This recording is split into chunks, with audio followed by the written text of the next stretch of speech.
Welcome back to For Your Heart and Home, and welcome if you're new. My name is Dee Dee. Welcome into my kitchen. Today I'm sharing with you a Thanksgiving-inspired meal. I'm excited to share how I am taking Thanksgiving and putting my own twist on it. As you know, we're a Jamaican family, and Thanksgiving was not something that we grew up with, but we have assimilated and we are putting our own spin on this American tradition. On the menu today will be a garlic roasted chicken, garlic and herb mashed potatoes, garlic and herb braided bread, as well as a garden salad and some fresh cranberry sauce. So join me in my kitchen today as I put together this Thanksgiving-inspired meal.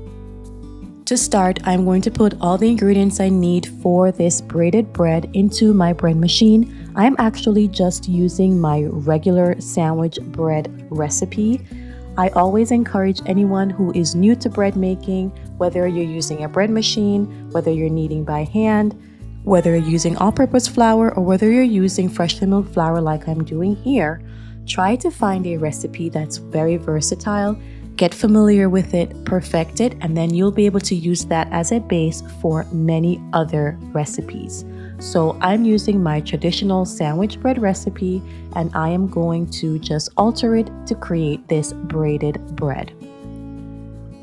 I'm going to start by milling the flour, and as the flour mills, I'm going to put all the other ingredients into my bread machine container. Get that going because it takes about an hour and a half for the machine to knead the dough and proof the dough and get it ready for me to work with. And while that's going in the bread machine, I can work on other things as well.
So now that all the ingredients are inside my bread machine container, I can put that to work and then I can turn my attention to something else.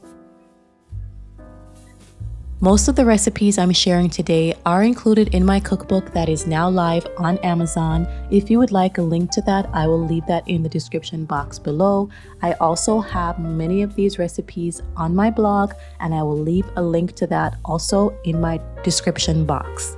If there's something that you're looking for that is not listed in my cookbook or that is not on the blog, please let me know down in the comments and I'll be sure to get you that information. So now I'm moving on to this roasted chicken. Off camera, I've already washed my chicken in vinegar and lime juice. I have cleaned out the cavity well. I have removed any extra feather pieces or anything that might have been left on when the chicken was processed commercially. I know that many people find this practice of washing meat to be controversial. I'm from the Caribbean, and this is something that we do not skip. This is not a step that we skip.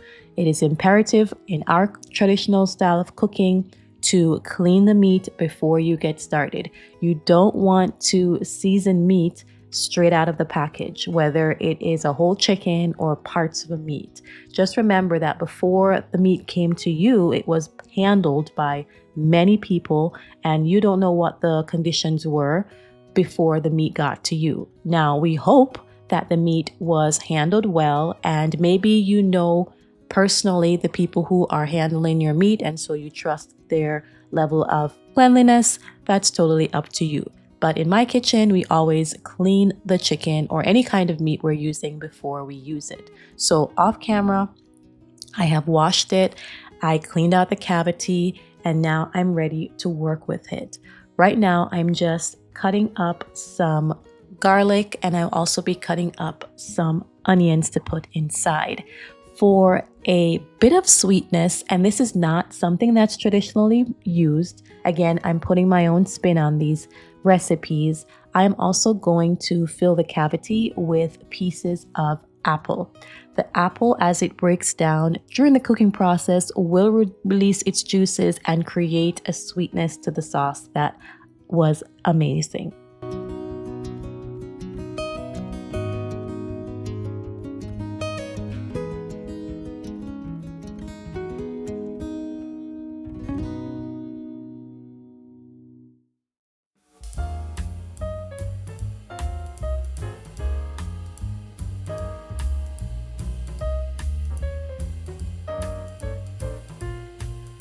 Now, if I were doing this on a regular basis, I would have just purchased already processed garlic cloves, but I don't use garlic very often in my kitchen.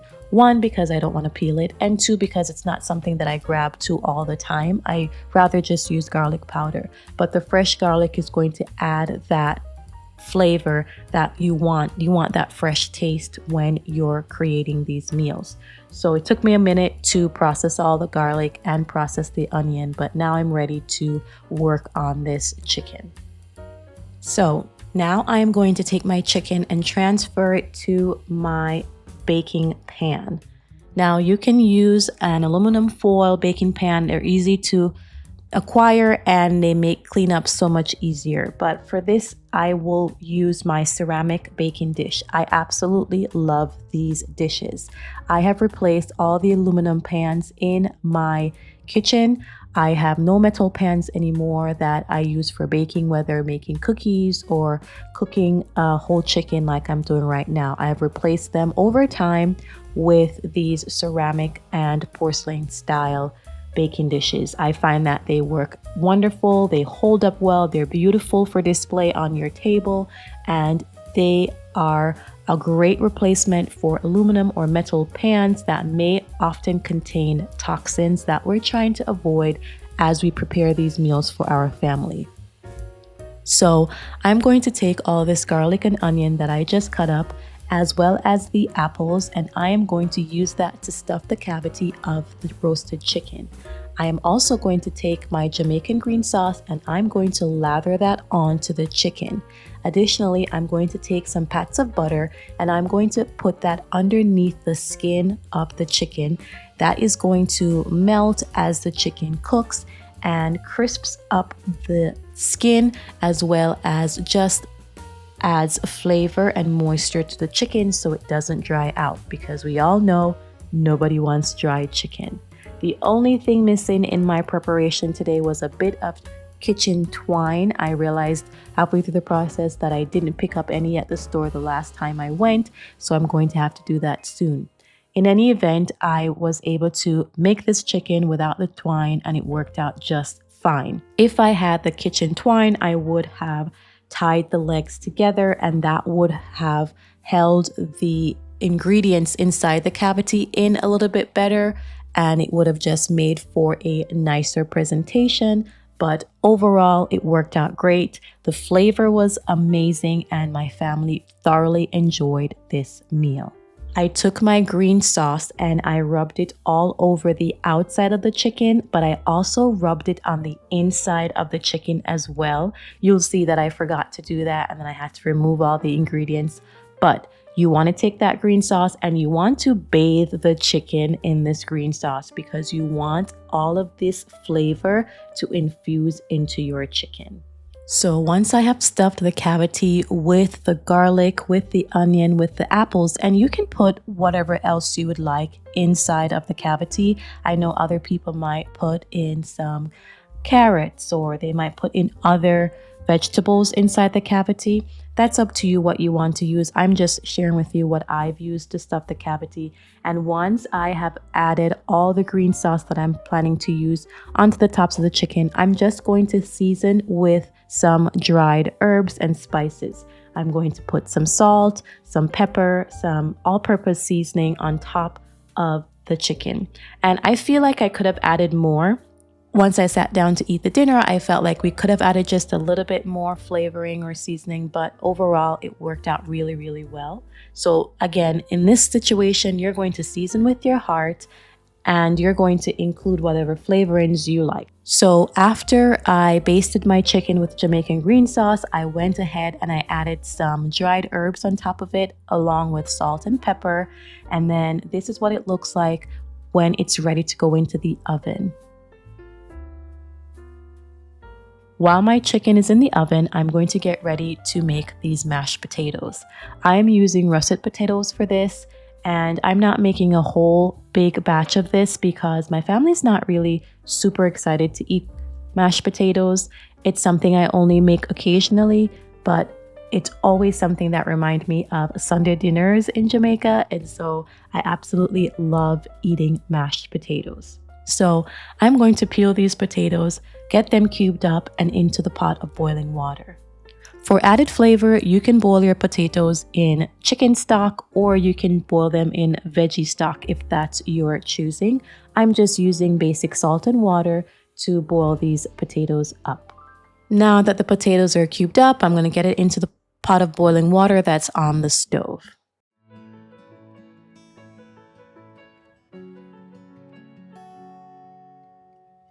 The next thing I'm going to be working on will be the cranberry sauce that I'm making from scratch. So a few weeks ago, I canned some cranberries and I'm going to use one of my pint-sized jars to make a small batch of cranberry sauce. During cranberry season, I go crazy for cranberries, and every single time I go to the grocery store, I try to make sure I pick up a few bags because we absolutely love cranberry juice. So almost every weekend, I'm canning cranberry juice to put it aside so that we can have an ongoing supply of cranberry juice, because we use about 1 quart every day to make a gallon-sized jar of cranberry juice. It's absolutely delicious. It's not super sweet, and it's absolutely refreshing, especially when you can consume it when it's nice and cold. So I'm using one of my small jars of cranberry juice to make this cranberry sauce. I simply just opened the jar and I put it on the stove, and I'm going to allow it to reduce. It's on a very low to medium heat, and I'm just going to keep stirring that. I will add a bit of sugar for sweetness. You can use honey if you like, and you're just going to allow the cranberry to cook down, and as they cook down, they're going to thicken and create the cranberry sauce. The additional flavors you can add include cinnamon or nutmeg. Try not to use too much because you don't want to overpower the cranberry flavor. So just a hint of cinnamon, just a hint of nutmeg, let it cook down. It's going to take a while, so if you put it on earlier in your cooking day, by the end everything will be melded together and it will taste amazing. So my bread machine is going with the dough, my chicken is in the oven being roasted, my potatoes are on the stove, they're boiling away, and my cranberry sauce is reducing on the stove. So the next thing I'm going to work on is this fresh garden salad. Now, this is a simple garden salad. You know, around here we try to keep things fresh and simple and not overcomplicated.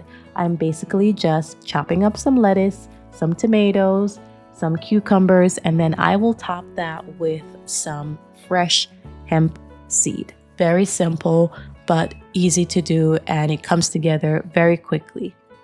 Now, one thing I didn't get to film was my very basic salad dressing. I simply take a bit of avocado oil, or you can use grapeseed oil, and to that I'll add a very small amount of vinegar, some salt, some pepper. You swish that around in a mason jar, and boom, you have the tastiest salad dressing. I haven't bought salad dressing in a long time once I realized how easy it could be made at home. So very basic salad dressing recipe: avocado oil or some other neutral oil like grapeseed oil, a touch of vinegar, some salt, some pepper, and that's it. It's amazing, it's tasty, it's fresh, and it's easy to make right in your own kitchen.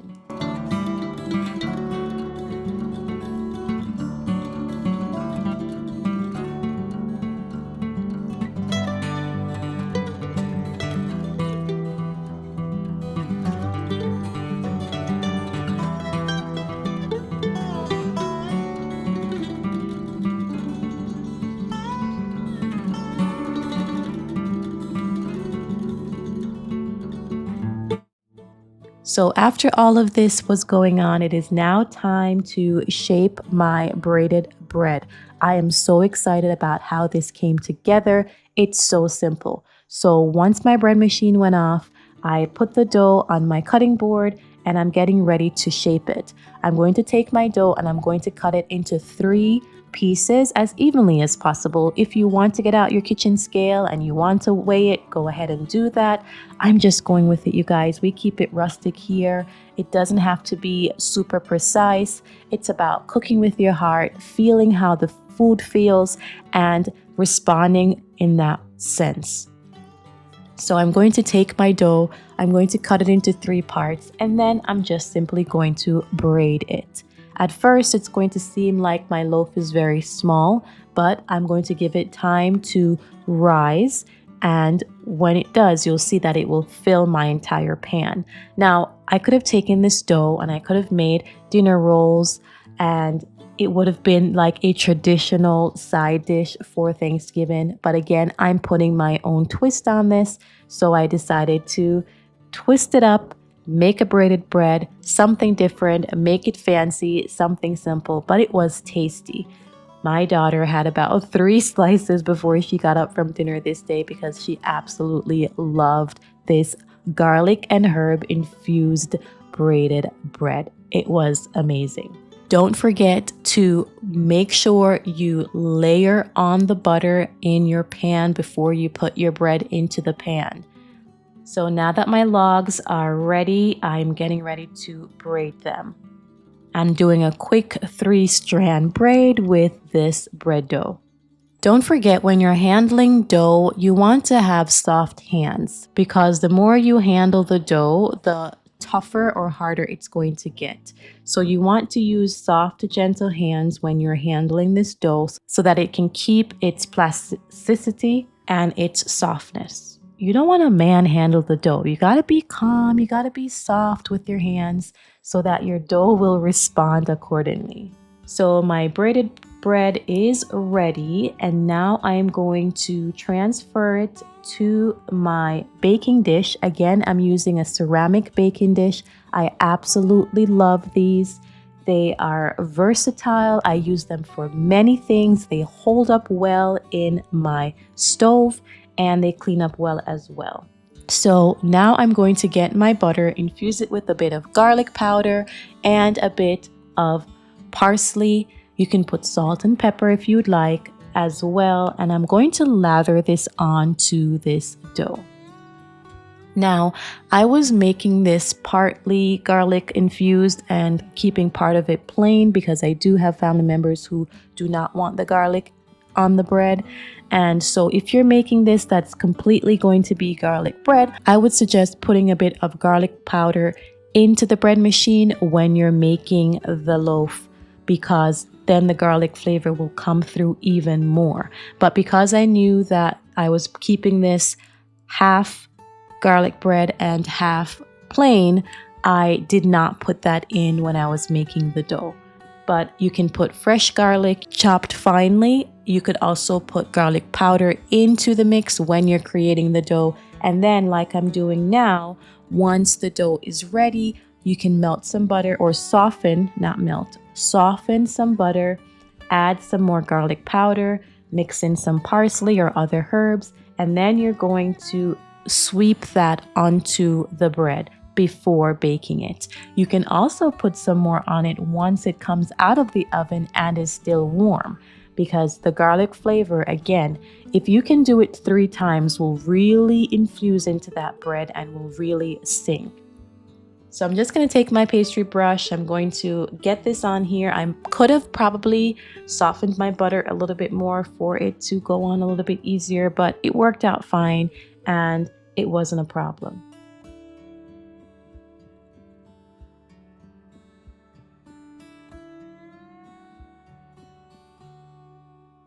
So now my loaf is ready and I'm going to get this into the oven to bake.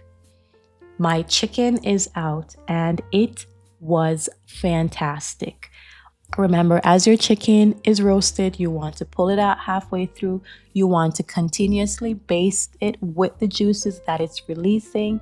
If you want to add a little bit more seasoning or whatever, as you're going, you keep watching that and tailoring it to the taste of your family. This is what is going on with the cranberries. They are cooking down and they're thickening up and my sauce is coming along. Here are the potatoes. I'm about to pull them because they are fork tender, and then I'm going to get them ready for this garlic and herb infused mashed potatoes. I was tending to the chicken, and so I allowed the bread to sit for a little bit. It's now just about doubled in size. I don't want it to be much bigger than this, so I'm getting ready to pop it into the oven. While my chicken is going, while my bread is going, I'm going to put together this mashed potato. And I'm the queen, you guys, of picking the wrong size bowls. So I'm more than likely going to struggle a little bit with this, but it'll be fine. I should mention that this is a dairy-free option for mashed potatoes. I'm not putting any cream or any milk into this mashed potatoes. I'm simply just going to add some salt, some parsley, some garlic, and a lot of butter. Like I said, I just have a soft spot for mashed potatoes, and I could eat mashed potatoes for breakfast, lunch, and dinner. But, you know, we can't survive off mashed potatoes. But I just absolutely love it. If you have a potato masher, you can by all means use it in this case. For me, I'm just using a fork. It works out fine. And this is how I grew up making mashed potatoes, using a fork actually. And so a lot of the same things I did growing up, I used the same techniques and I pass those on to my children. We don't always need to have every single gadget that exists out there, because we can just stick to what we know and it works out just fine.